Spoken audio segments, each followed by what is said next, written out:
Olá! Hoje a gente vai mergulhar numa história de traição, mas também de perdão e de uma segunda chance para uma promessa sagrada. Tudo isso está lá no capítulo 34 de Êxodo. É, sem dúvida, um momento de virada e tanto. E essa é a grande questão, né? O que acontece quando uma promessa tão importante, tão sagrada, é quebrada? É exatamente essa situação aqui.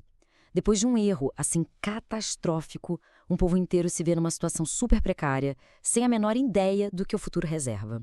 Então, para a gente entender como essa aliança foi renovada, primeiro a gente precisa dar um passo atrás e entender como ela se rompeu. A relação entre Deus e Israel está nesse ponto por um fio, uma aliança prestes a desmoronar. Olha, o problema aqui é gigantesco. O povo de Israel, que tinha acabado de receber a lei, vai lá e constrói, e pior, adora um bezerro de ouro.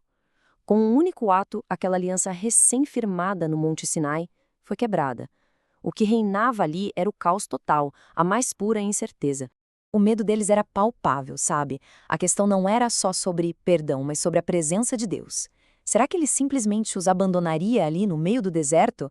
Foi a intercessão desesperada de Moisés que preparou o terreno para a resposta que estava por vir. E é aqui que a história dá uma guinada. Em vez de abandono, o que vem é um convite. Um convite para começar de novo, para reconciliar. E aqui a gente nota uma mudança pequena, mas bem significativa. Da primeira vez, as tábuas foram obra de Deus. Agora não. Moisés tem que prepará-las. Isso sugere uma espécie de reafirmação, né? Uma cooperação humana na aliança. É um ato que exige preparo, reverência e um compromisso do lado de cá. Isso tudo nos leva ao ponto alto do capítulo. Porque como Moisés sobe o monte de novo, ele não recebe só leis. Ele recebe uma revelação profundíssima sobre quem Deus realmente é. Depois de uma falha tão monumental, a resposta para essa pergunta é tudo. A natureza desse Deus que eles ofenderam ia determinar o futuro de todo mundo. O foco muda do erro do povo para o caráter daquele com quem eles falharam. E essa é a resposta, a autoproclamação de Deus. São as primeiras palavras que ele usa para se descrever. Não é poder, não é domínio, é uma lista de atributos de misericórdia. Isso aqui é o coração do capítulo. E a ordem aqui é fundamental. A ênfase é toda na bondade, não na força. Antes de qualquer outra coisa, o caráter divino é definido por essas qualidades de relacionamento, de graça. Essa distinção é a chave de tudo. A revelação define a natureza divina em termos de relacionamento, de graça e não de poder bruto. O Deus de Êxodo 34 não é alguém frio, distante. Ele se apresenta como alguém que perdoa, que ama. Mas, claro, existe um equilíbrio. A misericórdia vem primeiro, sem dúvida, mas a responsabilidade também faz parte desse caráter. O texto deixa claro que as ações têm consequências, reforçando que a aliança, embora seja baseada na graça, também exige obediência. Ok, com o caráter de Deus revelado, vamos ver o lado prático da coisa. Como é que essa aliança renovada ia funcionar no dia a dia? Basicamente, Deus estabelece 3 pilares para manter essa relação restaurada. Esses mandamentos são quase um manual para uma vida santa, um projeto para evitar que aquela mesma traição acontecesse de novo. A primeira regra é a que recebe mais ênfase.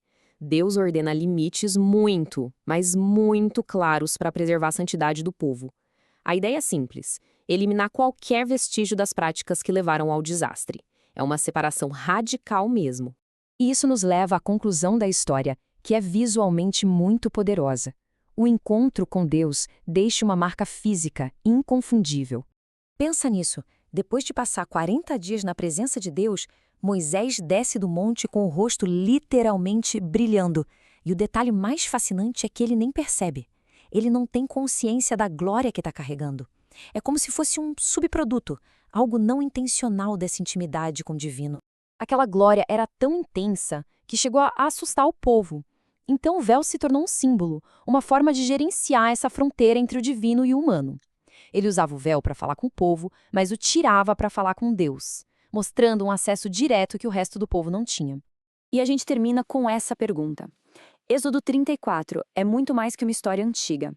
É um verdadeiro estudo de caso sobre como a falha não precisa ser o fim da linha. mostra que a reconciliação é possível, mas que ela exige cooperação, limites claros e, principalmente, um entendimento profundo do caráter daquele com quem se falhou. O que será que a gente leva disso para as nossas próprias vidas?